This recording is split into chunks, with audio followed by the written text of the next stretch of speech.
ચોમાસા અંગે જોઈએ તો હમણાં ચોમાસામાં ઉત્તર પશ્ચિમના ગરમ પવનો આવતા હતા અને મુંબઈમાંથી સડસડા ચોમાસું આગળ વધેલું તેને બ્રેક લાગી ગઈ. આ ઉપરાંત હવે અન્ય બાબતો જોઈએ તો દક્ષિણ ચીન તરફ એક લો પ્રેશર બનેલ છે અને ત્યારે સાયક્લોન બનવાની શક્યતા છે, જેના કારણે લગભગ અરબ સાગરમાં જે ભેજવાળા પવનો જે છે એ સડસડાટ દક્ષિણ ચીન તરફ જશે અને જેના કારણે બંગાળ ઉપસાગરમાંથી જે પવનનો વળાંક લઈને દેશ તરફ આવવા જોઈએ તેના બદલે દક્ષિણ ચીન તરફ ગતિમાન થશે. જ્યારે આ વાવાઝોડું ગતિમાન થઈ અને ચક્રવાત બને અને જ્યારે હોંગકોંગ થઈ અને હોંગકોંગ બાજુ જાય અને ત્યાં જઈને નબળું પડી જાય અથવા તો ત્યાંથી દૂર જાય ત્યારે ફરી પુનઃ જ્યારે બંગાળ ઉપસાગરમાં તેના અવશેષો આવે ત્યારે બંગાળ ઉપસાગર પુનઃ સક્રિય થવાની શક્યતા રહેશે. લગભગ તારીખ 11-12 જૂનમાં બંગાળ ઉપસાગરમાં પવનો રિકવર થઈ અને દેશના દક્ષિણ પૂર્વીય તટો ઉપર આવવાની શક્યતા રહેશે. બીજું અન્ય બાબતો જોઈએ તો લગભગ 8થી 12 જૂનમાં મુંબઈ મહારાષ્ટ્રમાં વરસાદ થવાની શક્યતા રહેશે અને તારીખ 12થી 16 કે 18માં દક્ષિણ ગુજરાત અને વડોદરાના ભાગો અને પંચમહાલના ભાગોમાં વરસાદ થવાની શક્યતા રહેશે. આ ઉપરાંત જો કેટલાકમાં હાઈ પ્રેશરો બની રહ્યા છે, એટલે હાઈ પ્રેશરો જો આ જે છે એ ચોમાસાના ઉપર તેની વિપરીત અસર ન કરે તે જોવું રહ્યું.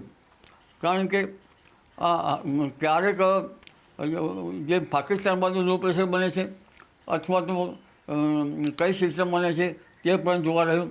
હાઈ પ્રેશરો કયા કયા ભાગમાં બને છે અને જો હાઈ પ્રેશરો બનશે તો ચોમાસામાં ડિસ્ટર્બ થઈ શકે, પરંતુ આમ છતાં તેની અસર ખાસ કરીને ઉત્તર ગુજરાતના ભાગોમાં અને કેટલાક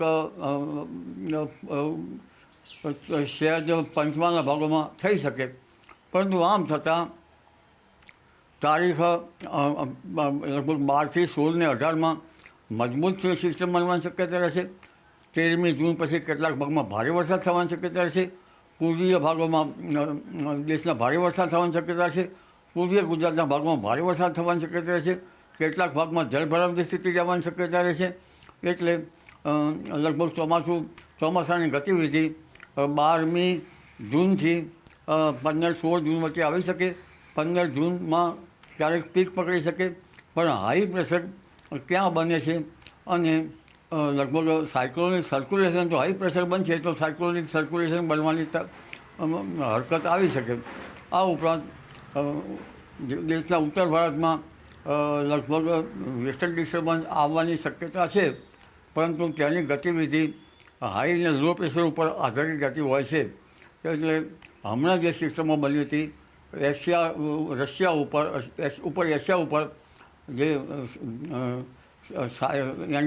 એન્ટી સાયક્લોન બનવામાં હતું તેને પણ હવામાન ખોરવી નાખ્યું અને સૂકા પશ્ચિમના પવનને પણ હવામાન ખોરવી નાખ્યું.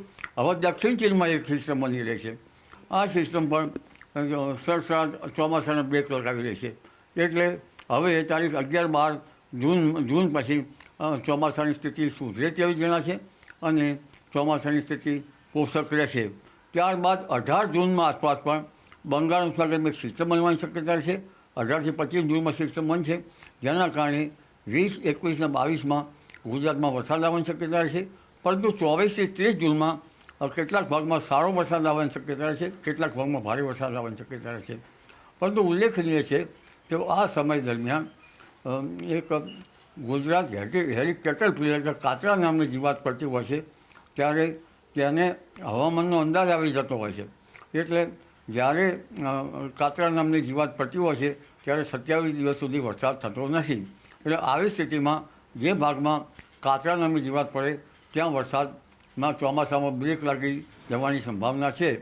એટલે ત્યારે શું સ્થિતિ બને છે તે જોવું રહ્યું. કારણ કે કોશેટો બને છે, કોશેટામાંથી પૂદું અને પૂદામાંથી ઈંડા, આવી પ્રક્રિયા થતાં આ સિસ્ટમ બનતી હોય છે.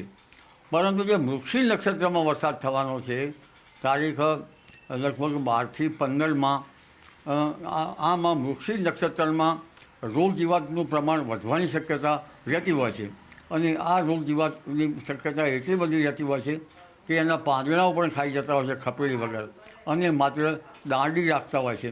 એટલે આવી સ્થિતિમાં પાકનો જે છે એની સ્થિતિ પોષક જણાતી નથી ઉગાવવા માટે અને આદ્રા નક્ષત્રમાં પોષક જણાય છે સ્થિતિ. એટલે 21-22 જૂન પછી જે વરસાદ થાય તે ઉગાવવા માટે સારો રહે. આ તો થઈ જૂન માસની વાત, પરંતુ 5-7-8 જુલાઈ પછી પણ સારો વરસાદ થવાનો છે. 19-20 જુલાઈએ દેશના ઉત્તરીય પૂર્વીય પ્રદેશોમાં ભારે વરસાદ થતાં નદીઓમાં પૂર જેવી સ્થિતિ સંકટ આવી શકે છે. આ ઉપરાંત લગભગ 31 જુલાઈ આસપાસ ભારે પવન સાથે વરસાદ થવાની શક્યતા રહેશે. એટલે પવનની ગતિ આ ચોમાસામાં વધારે રહેવાની શક્યતા રહેશે.